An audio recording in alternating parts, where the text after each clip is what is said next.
सृष्टि के आरंभ से लेकर कलियुग के अंत तक, जब जब पृथ्वी पर अधर्म बढ़ा, जब जब प्राणी संकट में पड़े, तब तब भगवान श्री विष्णु ने विभिन्न रूपों में अवतार लेकर संसार की रक्षा की।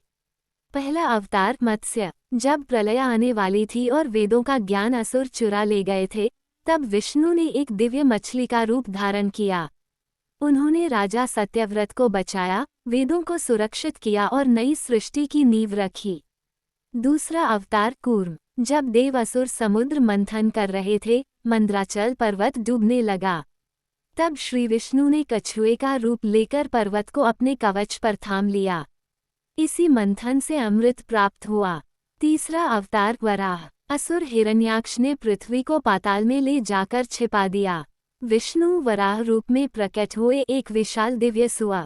उन्होंने 3 झटकों में हिरण्याक्ष का अंत किया और पृथ्वी को अपने दांतों पर उठाकर वापस आकाश में स्थापित किया।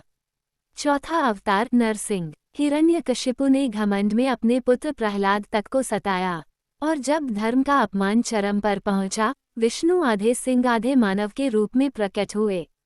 स्तंभ से निकलकर उन्होंने संध्या समय चौखट पर अपने नखों से दैत्य का अंत किया, शिव ब्रह्मा के वरदानों को तोड़े बिना। पांचवां अवतार वामन, राजा बलि ने तीनों लोक प्राप्त कर लिए थे। विष्णु एक छोटे से ब्राह्मण बालक वामन रूप में आए। 3 पग भूमि मांगी, 2 पग में उन्होंने आकाश और पृथ्वी नाप ली, और तीसरा पग बलि के सिर पर रखकर उन्हें पाताल का राजा बनाया।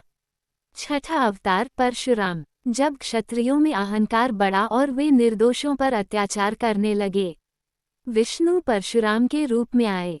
शिवजी से प्राप्त परशु के बल पर उन्होंने अत्याचारियों का अंत कर धर्म की रक्षा की। 7वां अवतार श्री राम, धरती पर राक्षसों का आतंक था। रावण जैसे अहंकारी दैत्य को मारने के लिए विष्णु अयोध्या में राम रूप में जन्मे। उन्होंने मर्यादा और धर्म का मार्ग दिखाया और रावण का वध किया। 8वां अवतार श्री कृष्ण, द्वापर युग में जब अन्याय और अधर्म चरम पर था, कंस का आतंक, महाभारत का युद्ध, कृष्ण ने नीति, भक्ति और कर्म का संदेश दिया, गीता का ज्ञान दिया और धर्म स्थापन किया। 9वां अवतार बुद्ध, अत्यधिक हिंसा और यज्ञों में पशु बलि को रोकने के लिए विष्णु ने बुद्ध अवतार लेकर करुणा और अहिंसा का मार्ग दिखाया, मानवता को सही दिशा दी।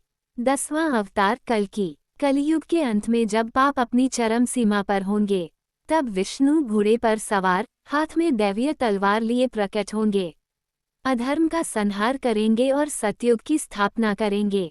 अंत में कथा यही कहती है, जब जब अधर्म बढ़ता है, श्रीहरि स्वयं आकर मार्ग दिखाते हैं। ऐसे और भी भगवान विष्णु से जुड़े अनजाने कहानी सुनने के लिए PCKLOVKTI चैनल को सब्सक्राइब करें। जय श्री विष्णु।